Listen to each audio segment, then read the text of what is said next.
Saudi আরব, Oman ও কাতার নিয়ে সুখবর দিলেন আসিফ নজরুল। আসিফ নজরুল তার ভেরিফাইড ফেসবুকে এই তিনটে দেশ সফর সম্পর্কে তিনি একটি মতামত দিয়েছেন, বক্তব্য দিয়েছেন। তিনি আশাবাদী যে এই তিনটি দেশ থেকে সুখবর আসবে। ইতিমধ্যে আসলে যে তিনটি দেশ, তার মধ্যে সৌদি আরব বাদ দিলে বাকিগুলির অবস্থা বেশি ভালো না।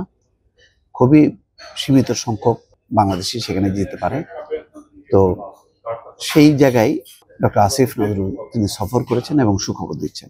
খবরে বলা হচ্ছে, সৌদি আরবে অনুষ্ঠিত গ্লোবাল লেবার মার্কেট কনফারেন্সে বাংলাদেশ সরকারের প্রতিনিধিত্ব করতে দেশটিতে সফর করেন আইন, বিচার ও সংসদ বিষয়ক মন্ত্রণালয় এবং প্রবাসী কল্যাণ বৈদেশিক কর্মসংস্থান মন্ত্রণালয়ের উপদেষ্টা ডক্টর আসিফ নজরুল। এই সময় সৌদি, ওমান ও কাতার সরকারের মন্ত্রী ও গুরুত্বপূর্ণ প্রতিনিধির সঙ্গে বৈঠক করেছেন তিনি।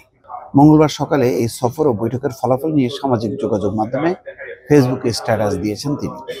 স্ট্যাটাসে আসিফ নজরুল লিখেছেন, সৌদি আরবে আমার এবারের সফর ছিল সরকারি। সেখানে কিছু ভালো খবর পেয়েছি। রিয়াদে আমার সঙ্গে সৌদি আরবের মানব সম্পদ ও স্বরাষ্ট্র মন্ত্রীদ্বয়ের বৈঠক হয়েছে। কাতার ও ওমানের মন্ত্রীদের সঙ্গেও বৈঠক হয়েছে। তিনি লেখেন, সৌদি আরব সেখানে আকামাবিহীনভাবে থাকা বাংলাদেশিদের বিষয়ে চাকরিদাতাদের দায় দায়িত্ব আরো কঠোরভাবে দেখার প্রতিশ্রুতি দিয়েছে। চাকরির চুক্তির আগেই বাংলাদেশে শ্রমিকদের পাঠানোর বিষয়ে বিবেচনা করবে বলেছে। পেশাজীবীদের সার্টিফিকেটের সত্যায়ন বাংলাদেশ থেকেই করবে বলেছে। ওমান ও কাতার প্রসঙ্গে আইন উপদেষ্টা লেখেন, ওমান সেখানকার সকল বাংলাদেশিদের থাকার বৈধতা দেওয়ার প্রতিশ্রুতি দিয়েছে এবং দ্রুত বাংলাদেশ থেকে লোক নেবে বলেছে। কাতারও নানা প্রতিশ্রুতি দিয়েছে। তিনি বলছেন, এখন পর্যন্ত সবই প্রতিশ্রুতি, তবে সেগুলো আন্তরিক মনে হয়েছে। আমরা বিষয়গুলোর অগ্রগতি যেন হয় তা নিয়ে ফলো আপ করবো। প্রবাসী কেউ কেউ আমার কাছে বিমান ভাড়া নিয়ে অভিযোগ করেছেন। এটা আমার মন্ত্রণালয়ের বিষয় নয়, তবুও আমি বিমান কর্তৃপক্ষের সঙ্গে দু একদিনের মধ্যেই বসবো। এটা আসলে খুবই দরকার। বিমান ভাড়া অশূন্য, এবং এই ভাড়া যদি চলতে থাকে আমাদের প্রবাসীরা তখন আমাদের এয়ারলাইন্স ব্যবহার করবে না, অন্য এয়ারলাইন্সে ব্যবহার করবে। কেন এখন সৌদি আরবে যেতে 2 লাখ টাকার মতো খরচ হবে? এটার কোনো কার্যকারণ নেই। যেখানে 2-3 বছর আগেও 70-80 হাজার টাকা বা 1 লাখ টাকা সর্বোচ্চ হতো, সেটা এখন ডাবল হয়ে গেছে। এইটা কোনোভাবে গ্রহণযোগ্য না। আর এটা এই সমস্ত কর্মকাণ্ড করার মধ্য দিয়ে আসলে প্রবাসীদেরকে ঠকানো হয়। তাদের কষ্টার্জিত অর্থ এভাবে নষ্ট হচ্ছে এবং শেষ পর্যন্ত তারা শূন্য হাতে ফিরে আসে।